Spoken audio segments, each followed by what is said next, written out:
Chazal say there's a concept. Whenever we learn these parshas talking about the stories of our avos, Avram, Yitzchak, and Yaakov, there's a klal, there's a rule that we have to remember. The Gemara says in many, many places that Ma'isa avos simin labana. Ma'isa avos simin labana. What does that mean? That means that all the stories, all the events that took place in the lives of Avram, Yitzchak, and Yaakov, they're not just nice events in our history that maybe we could learn from, try to emulate, and so on. Ma'isa avos simin labana means that they literally paved history through their actions. They literally paved history through their actions. That everything that they went through, by its very definition, every single Jew has to go through. That's what it means. And there's nothing that the Jewish people collectively or individually go through that was not that Avram, Yitzchak, and Yaakov didn't deal with in their lives on their level. Ma'asav v'sim labanim. A simple example: Avram Avinu went down to Mitzrayim. So the Jewish people go down to Mitzrayim. Every single thing the Avos did, they did for us, and they did to make our lives easier and to make it possible for us to become who we can become. So this week's parsha we learn about Yaakov Avinu, how he had to leave his family and he had to go into exile. He had to go to Lavan. Right? What happened last week? If you remember, end of last week's parsha, after Yaakov Avinu stole the brachas from Esav, it was revealed to Rivka, his mother, that Esav planned to kill him, and therefore she said, and Yitzchak also agreed, that Yaakov has to flee. Yaakov has to go into exile. He has to leave Eretz Yisrael, leave his father's house, and go to the house of Lavan. So the Sfarim say that the Ma'asav v'sim labana, what that means, the event of Yaakov, the fact that he had to live in exile, that he had to go leave his father's home and live away from everything, away from all of holiness, away from all the yeshivas and all the shuls that he was familiar with, that gives us the ability also to survive in Galus. The fact that Yaakov Avinu went to Galus and survived, that gives us the ability to survive in Galus. Which means that in order for us to figure out what we can do to survive Galus, and not just to survive it, but to thrive in it, to become who we have to become through Galus, we have to look at Yaakov Avinu and understand what he did. What was the way he dealt with Galus? What did he do away from his father's home that we could learn from? So listen, it's very interesting. If you think about Yaakov Avinu's life, leaving this whole episode that these coming parshias are about, again, that he left his father's home and now he's in exile by his father-in-law Lavan, the Rasha.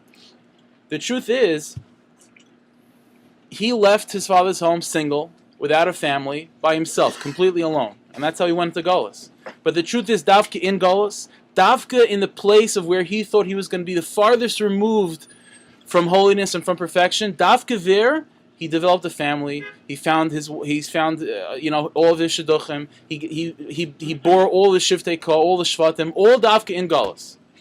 So what does that mean? Sir Tzadok HaKohen writes in this week's parasha. He says that you see from here that the destiny of the Jewish people b'chlal and the Jewish person b'frat is that not only that when we're sent into galus, we're all sent into our personal exiles, our personal issues. Says Sir Tzadok, you see from Yaakov Avinu that it's not enough.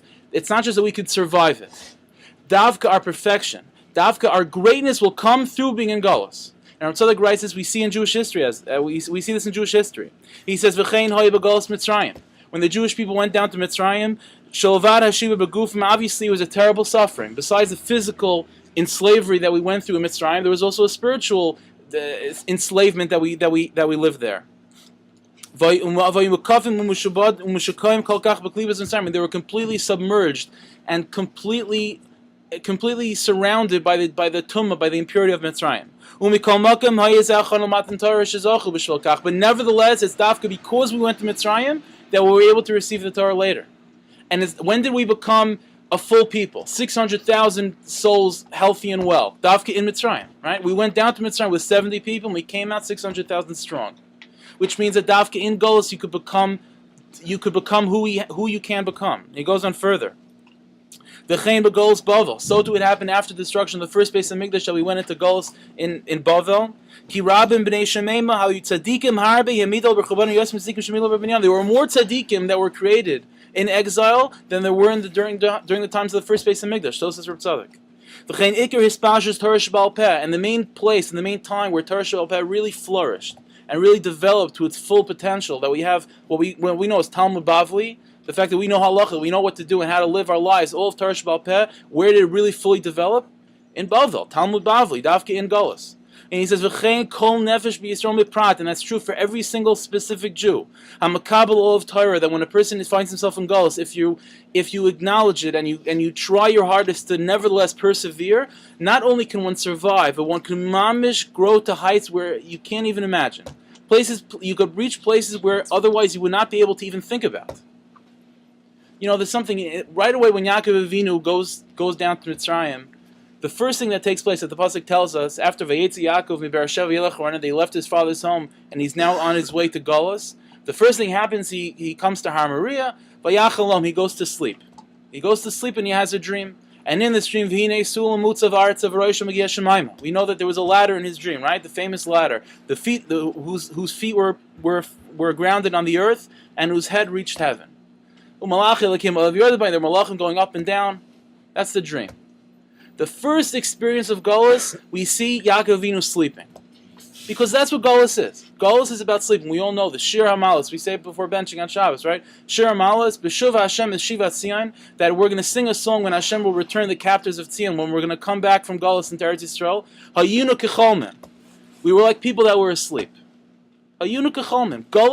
Galus is comparable to someone who's asleep. And none of us, and we all understand this. When a person's asleep, his faculties are taken away. He doesn't know up from down. He has no idea what's going on in the world. That's Galus. That's the experience of Galus. There's a famous story in the Gemara Tainus about Choni HaMagal. I'm sure most of us are familiar with the basic idea. Choni HaMagal was a great Tana.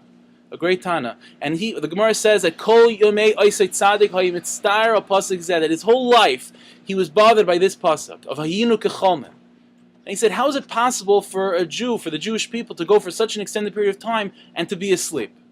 Choni HaMagal was bothered by that. I think every single one here, all of us, understand that it's not so shver.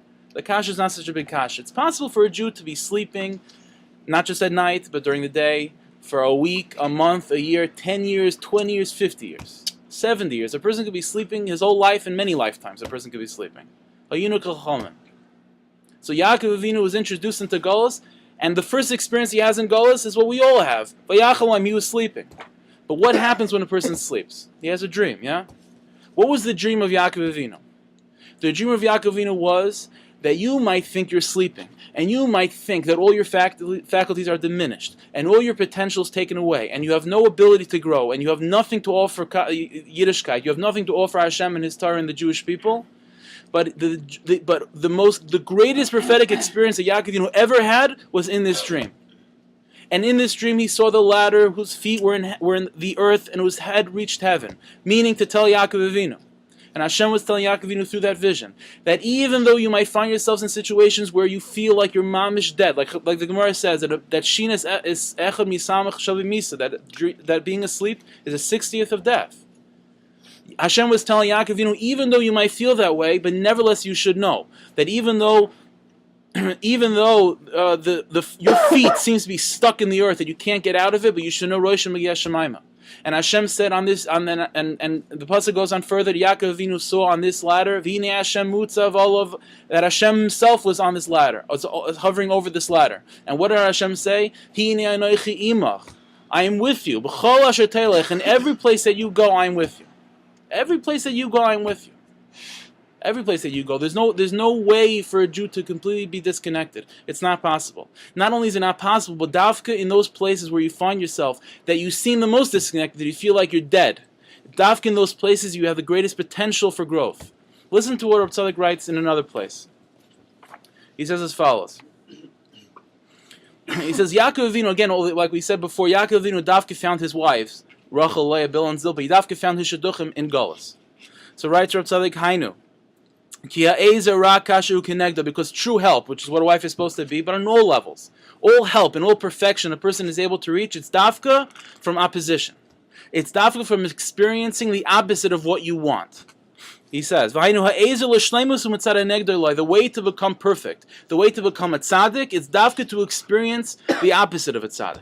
It doesn't mean to sin on purpose, God forbid. It just means that in order for a person to become a tzaddik, Hashem will put you in situations that you will think to yourself, how in the world is this supposed to be a way for me to become a tzaddik? It's impossible. If Hashem wants all of us to become tzaddikim, then He should have put us 1,000 years ago. He should have, in Poland, in in a shtetl somewhere. He should have made us been born after Mashiach comes in Yerushalayim. We could sit and learn and daven all day long. If Hashem wants us to become tzaddikim, why did He put us in such a dark, little, miserable hole in the universe in this time period, where even though physically we might be okay, but spiritually we all feel dead. We all feel dead, and we all know it. Sometimes dafka on the good days we feel dead, and sometimes dafka on the bad days we feel dead. But there's a death. It's something that we're always trying to avoid experiencing and avoiding acknowledging. But there's something inside that's missing. So Rav Tzaddik says dafka perfection comes from feeling that distance, from feeling that far away. He says, "Kashu gamkin b'shleimus as gamkin mavur b'shleimus." Because when a person experiences the opposite of what you want, then you could become clarified. You know, Avram Avinu is a pillar of what? Of chesed. Of chesed. So how did Hashem perfect Avram Avinu? By making him be willing to slaughter his own son. The opposite of chesed. That's the opposite of chesed. Because that's the way for a Jew to become perfect. The way a Jew becomes perfected is by dafka being put in places that are the opposite of him. Yaakov Avinu, we know his midah, his characteristic is truth. As we say, Titain Emes Liyaakov, right? Yaakov Avinu is truth. So dafka, where did Yaakov Avinu and what family did he marry into? Lavan Harami, Lavan the trickster. The only way how he became, he had to steal the brachas away from Esav. He was put into situations against his will. He was completely uninterested in this. But he was put into situations against his will that were the opposite of everything he wanted. The opposite of Emes. But Hashem Yisbarach was telling Yaakov Avinu that you should know that as difficult as it might seem right now, but you should know the only way how you can become Yaakov Avinu, how you could become Titin Emes Yaakov is dafka if you have to deal with situations where you have to deal with trickery, when you have to deal with the opposite of Emes. Because it's dafka the way how a person becomes a tzaddik. It's dafka the way a person becomes a tzaddik. In this week's Parsha, we have again the birth of most of the Shvatim, everybody except for Binyamin. So the pasuk says, the tar oid Leah. The Leah got pregnant once again. The Taylor ben Shishel Yaakov, and she gave birth to a sixth son number 6, Shevet number 6. Vatomer Leah, and Leah said, Zavadani Elokim I see Zevatov, that Hashem has now given me a permanent dwelling place in the world with my husband. Hapam Yizbaleni Isha Kilati Lo Shisha Banim. Now I'll have a permanent resting place in this world with my husband. Vatikra Shemai Zvulun. And she named the son Zvulun. That's a Shevet Zvulun that we know. So the word Zvulun, what does the word Zvulun mean? Beis Zvul means a permanent resting place. A permanent resting place. And Rashi brings down from Chazal that Chazal say that there is a place in Shemayim called Zvul. It's called this Madrega of Zvulun, and over there's a Beis HaMikdash Shel Maila. Now, down here in this row, we don't have a Beis HaMikdash anymore. But Chazal say that upstairs in Shemayim, there is a Beis HaMikdash Shel Maila, and that was never destroyed. It can never be destroyed. And that's the portion of Zvulun. Zvulun means Hashem being constantly with you, having a permanent dwelling place with Hashem. So it's unbelievable. Of all the Shvatim that you would think would represent not having a permanent dwelling place with Hashem, it would be Zvulun. Why? What's Zvulun famous for? What's Zvulun? Zvulun, the pasuk says in Dvarim, Zvulun l'chayf yamim yishkan. Zvulun were the sailors. They would go out. We know Zvulun were known as the businessmen in the Jewish people.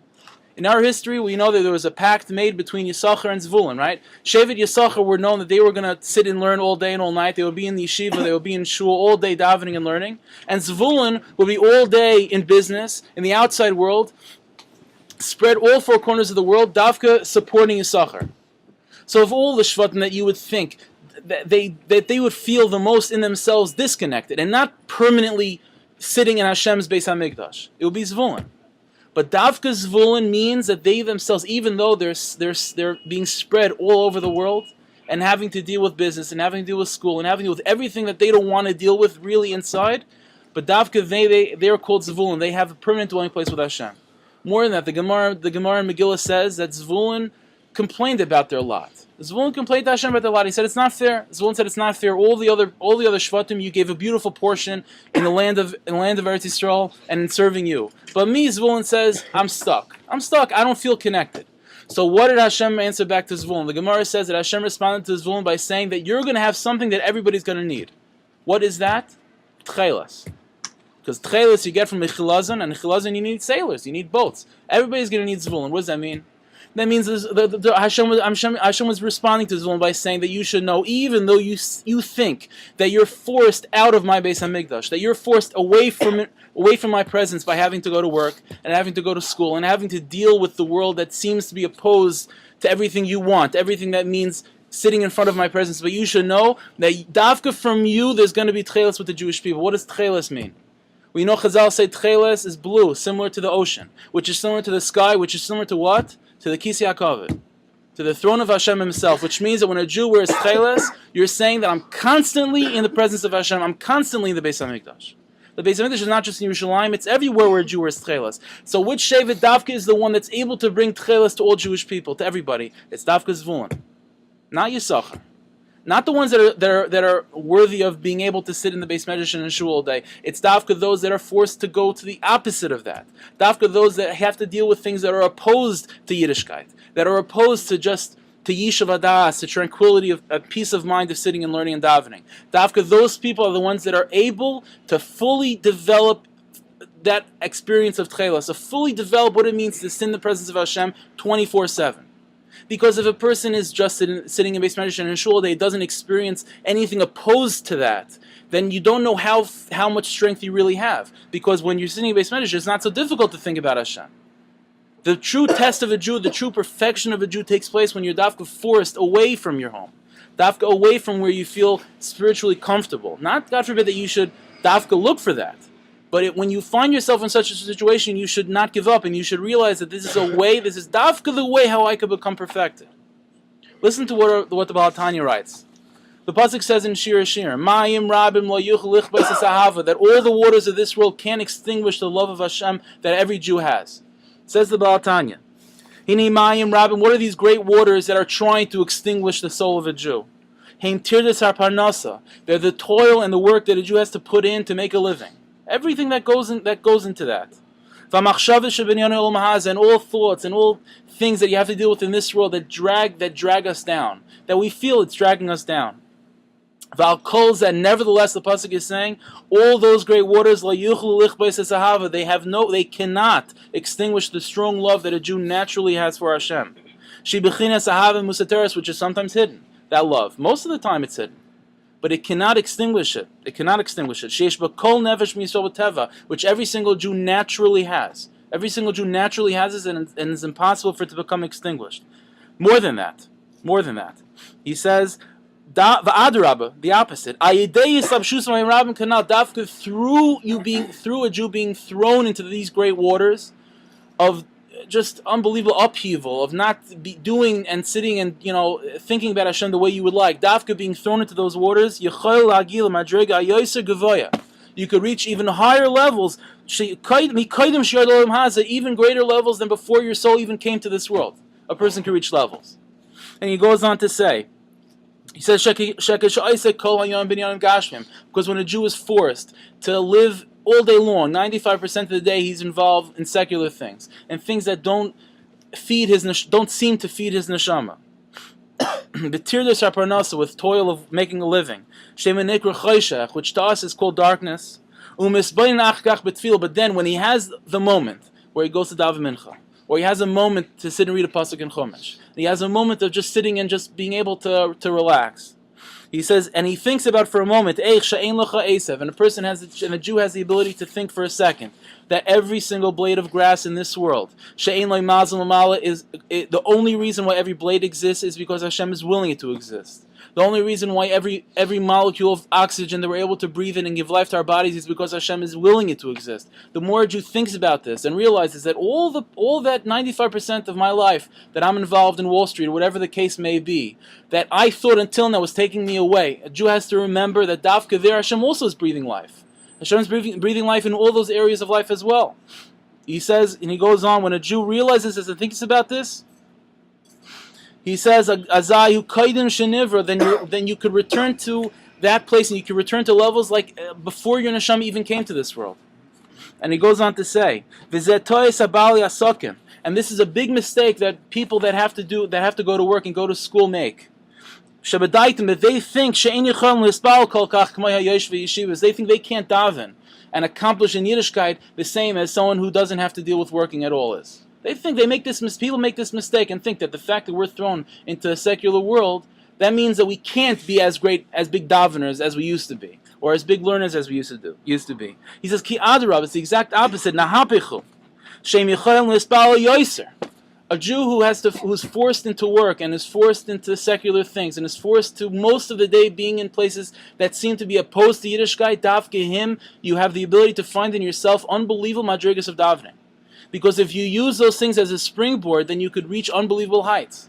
Just like Yaakov Avinu, Davka, by being thrown into Golus and being thrown into sleep, he was able to come out of it with a family and with Shiftei Ka. And as Chazal said, with 600,000 sheep, which obviously means 600,000 neshamas of the Jewish people. That's what a Jew needs to hear. This is what Yaakov Avinu is trying to tell us. That Vayetzei Yaakov mi Beersheva yel Charana means that if a Jew could leave Beersheva and go to Charan, but you're able to take Beersheva with you. Not just taking Beersheva with you, but you could actually, at the end of the day, you could create a greater Beersheva than what you started with. Just like Yaakov Avinu came back in an unbelievable way. That's the word Chalayim, which means a dream. Which means all the potential that a Jew can find himself in Galus, which is compared to sleeping. That experience of a dream that a Jew has means all the great potential of Yiddishkeit that we could tap into during Galus. The word Chalaim also is the letters Lechem, which means bread, to live on. Just like a person can't live without bread, that's the basic sustenance of a human being. That's what a dream is. It means a Jew has to remember that being in this Galus, being an experience of what we think as death, what we think is being taken away from Yiddishkeit, taken away from Hashem's presence. We have to remember that that's Dafka Lechem. That's what's going to give us our strength. That's what's going to give us our strength. Also, the word Chalom is also the letters Loichem, which means to wage war. Which means also, when a person realizes this and a person understands this in a deep way, then you have all the weaponry all the power, all the strength that you never thought you had. You now realize that you do. Because a Jew has to remember that Dafka, the Zvulans of this world, Dafka, those that find themselves in the greatest Charans, in the worst of places, Dafka, they have the strength to mamish create chelas, and to create an experience of standing in front of the Kisei HaKavod, Dafka, because they deal with things that are opposed to it. That's what a Jew has to remember. That's what Golus is about. Golus is not about Hashem throwing us, God forbid, from His presence. That's not what Golus is. We never left Hashem's presence. That Hashem is with us right now, the same as if He was 2,000 years ago with the Beis Hamikdash. It's all the same. The difference is that it's not clear. That's all. Nothing has changed really. Nothing has changed really. It's all just a dream. Like the Ishbitzer used to say, he writes this in his Sefer Me'er Shiloach, he says, Kol ha'olam hazeh hu chalaim, that the whole world is just a dream. Hatzarech pisin, which has to be, a dream has to be interpreted. It has to be interpreted in the right way. That's all it is. That's why we find the next, I'm jumping the gun a little bit, but the following parshas where we know the story of Yosef HaTzadik being thrown into Mitzrayim. Another thing, throughout the whole thing, we see a concept of dreams, right? He's put into exile because of his dreams that he had. He gets out of Golus because of the dreams that he had. What's the deal with dreams and Golus? That's what it means. The pasuk is telling us that you should know that while you're experiencing what you think is death, you could be having unbelievable prophetic experiences. Unbelievable prophetic experiences. Nowadays the tradition is, and it's sourced in Gemara, that it's not possible for us to have nevuah nowadays. Before Mashiach comes, we're not going to have true prophecy or the greatest levels of Ruach HaKodesh, divine inspiration. It's very, very difficult to have. But there's one way, there's one means of communication that's still open between down here and the heavens above, and that's through dreams. That's through dreams. There is such a thing that a person could be sent messages from Hashem through dreams nowadays, even though prophecy is over. And even though Ruach HaKodesh might be very difficult to tap into, but dreams is a way of tapping into Hashem. Why? Because that's what it's about. A dream means that Hashem is telling you that even though you think you're dead, you think you're completely disconnected, but nevertheless, in a subconscious, crazy way, I'm still talking to you. And Hashem said to Yaakov Avinu again, that's what He said. I'm with you in every single step that you go, and eventually I'll bring you back here. I'll bring you back to Eretz Yisrael. That's what a Jew has to remember. We have to be mechazik ourselves with this. If we remember this strongly, then there's no chance we'll be able to survive, and not just survive goals, but thrive in it. become people of Bali Madriga, become big Bali Madriga through Galus itself and through dealing with opposition. It's a big lesson in Galus. Let me end with a Maisa. The Visions Rebbe used to say this story over. It's like this. There was a certain Jew in Barditchev that he wasn't in Barditchev. He was from a neighboring village in Barditchev. That he got into debt. I don't know exactly what happened, but he got into very serious debt, and he was, he owed money to very dangerous people. So, and he didn't have any means of paying. And they told him basically, you have a month or so, and then we're breaking your legs. And if you don't pay that, we're going to break more things. So if I have no, he has no choice. He tried to borrow money from other people, but that's just digging your own grave even deeper. So he figures, I'll go to the Rebbe, I'll go to the Barditchever, Yitzchak, and I'll get a bracha or something, So he goes to the Barditchever, and the Barditchever tells him, you should have atzlach, and I'll give you a bracha. He says that nowadays we have, lotteries all the time. But back in those days in Barditchev in Poland, they had a lottery every 2 years. Every 2 years there was another lottery by the government. So he said, I see right now that you have the hatzlacha, that if you buy a lottery ticket right now, you're going to win. You're going to win the lottery. So go buy a lottery ticket. So Gavaldi gets a bracha from the Rebbe, buy a lottery ticket. The problem is, that's 2 years from now. He could buy a ticket now, but he's only going to get the money in 2 years. What's going to be till then? So he says to the Rebbe, I have complete faith in you that I'll win the lottery in 2 years, but what's going to be till then? So he said, the Eibush is a half, and Hashem should help you. Hashem should help you with that. Okay, fine. All right, so it didn't really help me that much, but at least in 2 years I'll be good. So he goes and buys a lottery ticket. Fine. So on his way back home, again, he has to travel some distance to his to his village. So he stops over in a hotel. Okay.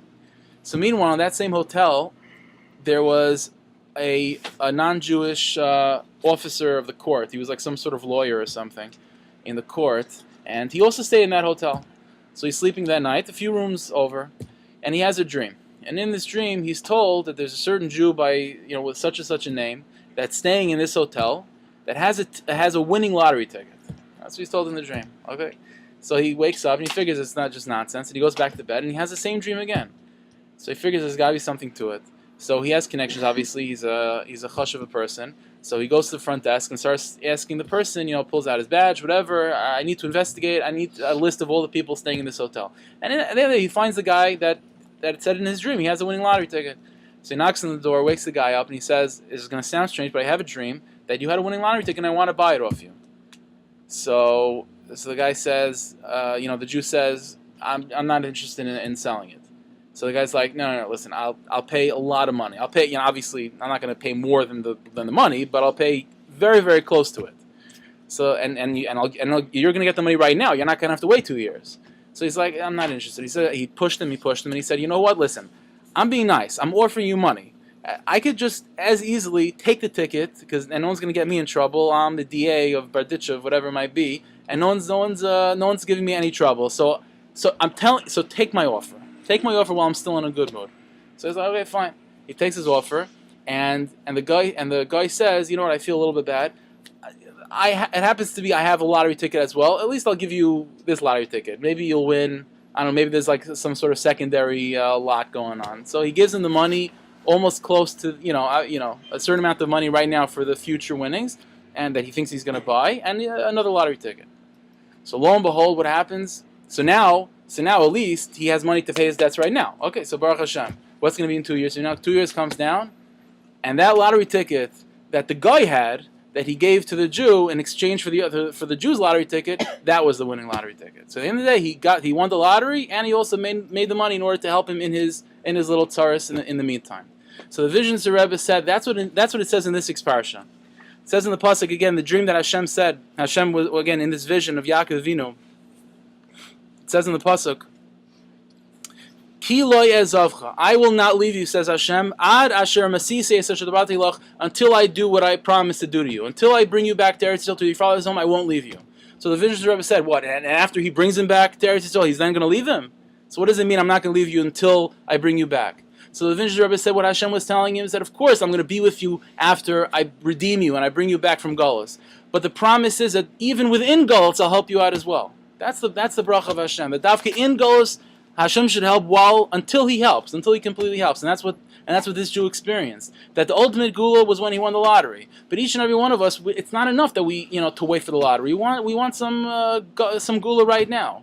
So that's the bracha of Hashem. That Hashem said to Yaakov Avinu, "I'll help you even until I help you." There's a similar story to this with the Rishner. It's another good one. The Rishner said that it's a Maisa with the Rishner. I don't know. It's a good one. The Maisa goes that there was a Jew. The Rishner was again one of these great tzaddikim that everybody flocked to from all four corners of the world to get a bracha from. So the story goes that there was a Jew that was waiting online to get a bracha from the Rishner, and one of the Rishner's sons, a little kid, eventually he became a rebbe himself, was just walking around the room, talking, striking conversations with people. So he sees one guy who seems to be really, really brokenhearted, really, not very comfortable. So he goes in and he says, "What's going on?" So this guy, for some reason, when a Jew's in tsaris, a Jew naturally likes to say over his tsaris and how much trouble he's in, even if it's to a 6-year-old kid. So he says to this kid, all of this, everybody's sick and everybody, needs to get married and everybody doesn't have parnasa, the whole thing.